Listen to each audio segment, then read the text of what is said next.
Nous allons maintenant passer à un exemple plus complexe. Cette fois, notre programme va devoir déterminer si un nombre est premier. Alors, pour information, un nombre est premier si et seulement si il possède exactement deux diviseurs, 1 et lui-même. Voici quelques exemples. Par exemple, 7 possède exactement deux diviseurs, 1 et lui-même. Il est donc premier.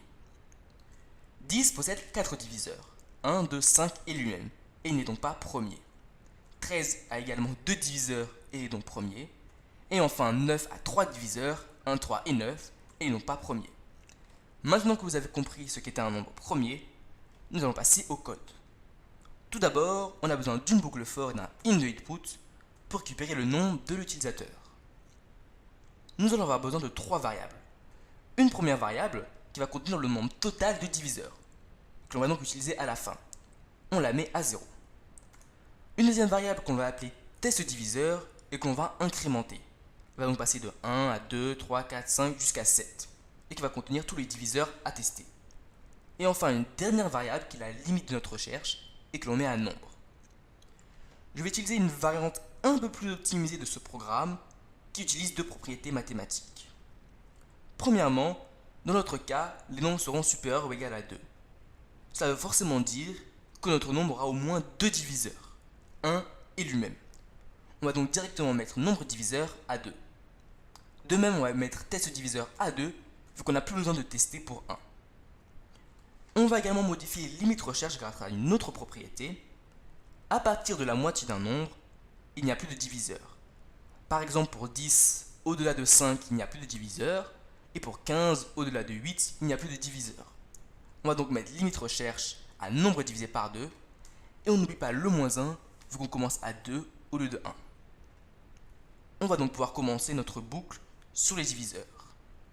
Pour chaque diviseur, on va utiliser une condition if.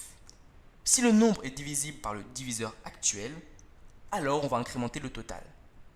S'il ne l'est pas, on ne fait rien. Après la vérification, on va incrémenter testDiviseur pour passer au diviseur suivant. Lorsque l'on va avoir fini avec cette boucle for et donc la recherche des diviseurs, on va utiliser une autre condition if pour tester le nombre de diviseurs. S'il est égal à 2, ça veut dire que le nombre est premier. Sinon, il n'est pas premier. Je vais lancer ce programme avec quelques exemples pour que vous compreniez bien. Je vais d'abord entrer des nombres qui ne sont pas premiers et qui sont donc divisibles par au moins un nombre. Par exemple, 9 est divisible par 3, 10 est divisible par 5, 27 par 3 également, 35 par 5 et 100 par 2. Tous ces nombres ne sont pas premiers.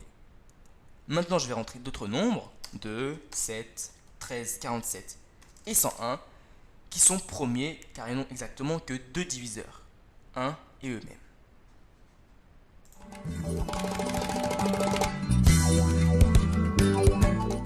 On a donc un algorithme qui teste tous les diviseurs et qui les compte à la fin pour déterminer si un nombre est premier. Nous allons maintenant voir un autre algorithme qui fonctionne un peu de la même façon, mais qui utilise un nouveau mot-clé, le mot-clé break. L'idée de ce nouvel algorithme, c'est que l'on va s'arrêter de chercher dès que l'on trouve un diviseur. Concrètement, pour un nombre tel que 100, on va s'arrêter de chercher les diviseurs dès qu'on trouve le diviseur 2.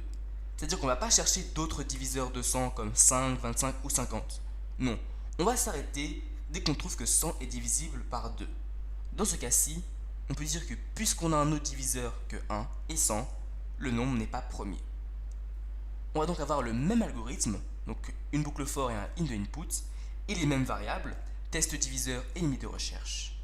Sauf que cette fois, on ne va pas utiliser une variable totale, nombre diviseur, mais plutôt une variable booléenne pour savoir si le nombre est premier.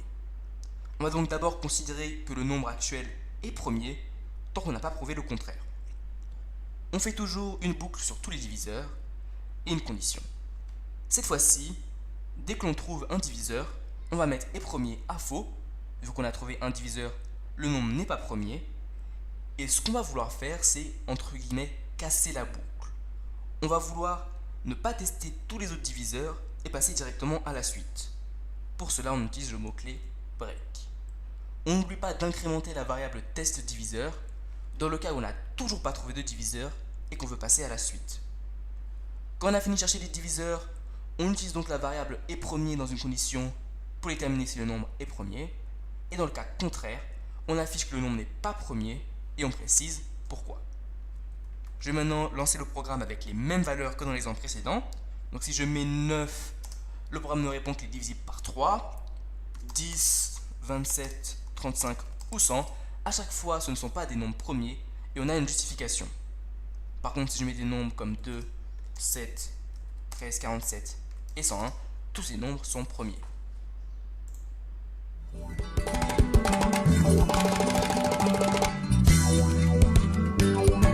J'aimerais terminer cet exemple avec quelques remarques. Premièrement, le mot-clé break ne casse que la première boucle dans laquelle il se trouve. Dans notre cas, break va casser la boucle à la ligne 13, mais ne va pas du tout affecter la boucle à la ligne 7, qui ne sera pas cassée. Deuxièmement, cet exemple illustre bien un principe de mathématiques et de logique important. Pour montrer que quelque chose est faux, il suffit d'un seul contre-exemple. Dans notre cas, il faut juste un diviseur autre que 1 et le nombre lui-même pour prouver qu'un nombre n'est pas premier. Par contre, pour montrer que quelque chose est vrai, un ou plusieurs exemples ne suffisent pas. Enfin, j'aimerais revenir sur l'importance de l'indentation en Python. Toutes les instructions doivent être effectuées pour chaque nombre.